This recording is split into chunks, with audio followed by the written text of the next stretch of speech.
செந்தில் பாலாஜிக்கு ஜாமீன் கிடைத்த அடுத்த நிமிடம் பாஜக வானதி சீனிவாசன் கொடுத்த சம்மர் ரியாக்ஷன் எனவும் தற்பொழுது சமூக வலைத்தளங்களிலும் அரசியல் வட்டாரத்திலும் பெருமளவு பேசப்பட்டும் வருகிறது.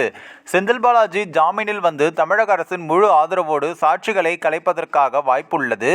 ஆகவே நிபந்தனை ஜாமீனில் செந்தில் பாலாஜி வந்தாலும் கூட தீவிரமாக அவரை கண்காணிக்க வேண்டும் என பாஜக எம்எல்ஏ வானதி சீனிவாசன் கூறியுள்ளார்.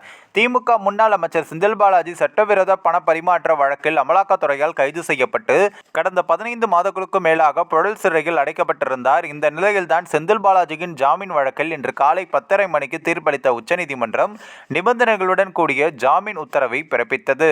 இந்த நிலையில் அப்படி முன்னாள் அமைச்சர் செந்தில் பாலாஜிக்கு உச்சநீதிமன்றம் நிபந்தனை ஜாமீன் வழங்கியிருப்பது குறித்து பாஜக எம்எல்ஏ வானதி சீனிவாசன் பேசுகையில், குற்றம் சாட்டப்பட்ட வழக்கில் அதிக நபர்கள் சம்பந்தப்பட்டிருக்கும் காரணத்தினால் சாட்சிகளை கலைப்பதற்கான அனைத்து சாத்தியக்கூறுகளும் இருந்தது, தற்பொழுதும் இருக்கிறது. தற்பொழுது தமிழக அரசின் முழு ஆதரவோடு சாட்சிகளை கலைப்பதற்கான வாய்ப்பு உள்ளது.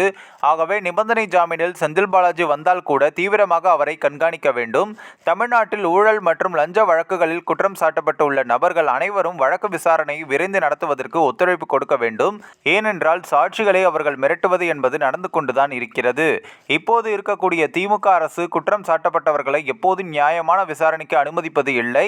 இது அவர்களுடைய வரலாறு. திமுக அரசு இன்று அவர்களுடைய அதிகாரத்தை பயன்படுத்தி இந்த வழக்கை நீர்த்து போகாமல், குறிப்பாக குற்றச்சாட்டு கொடுத்திருப்பவர்களை மிரட்டுவதோ வேறு விதமான நடவடிக்கைகளில் ஈடுபடவோ கூடாது என்பது எங்களின் வேண்டுகோள் எனவும் சொல்லப்பட்டுள்ளது.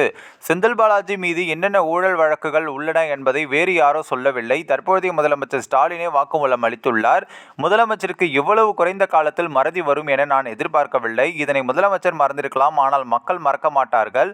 இது ஆயிரக்கணக்கானோர் சம்பந்தப்பட்ட வழக்கு. நீதிமன்றம் பார்த்து கொண்டிருக்கிறது. இதனை மனதில் வைத்துக்கொண்டு இந்த அரசு செயல்பட வேண்டும் என்பது எங்கள் கோரிக்கை எனவும் சொல்லப்பட்டுள்ளார்.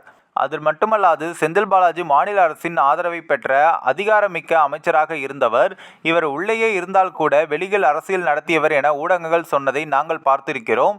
மீண்டும் அவருக்கு முக்கியத்துவம் அளிக்கப்பட்டால், செல்வாக்கு மிக்க பதவிக்கு வந்தால் நிச்சயமாக அது சாட்சிகளை பாதிக்கும். எனவே முதலமைச்சர் இதில் எச்சரிக்கையாக இருக்க வேண்டும். இந்த அரசு ஊழலுடன் சமரசம் செய்து கொள்ளாது என எப்படி முதலமைச்சர் பேசிக் கொண்டிருக்கிறாரோ அதனை செயலிலும் காட்ட வேண்டும். குற்றம் சாட்டப்பட்டவர் எவ்வளவு பெரிய அதிகாரத்தில் இருந்தாலும் மத்திய அரசின் அமைப்புகள் தங்களின் பணிகளை சரியாக செய்து கொண்டிருக்கிறது என்பதற்கு இந்த வழக்கு ஒரு உதாரணம் எனவும் தெரிவித்துள்ளார்.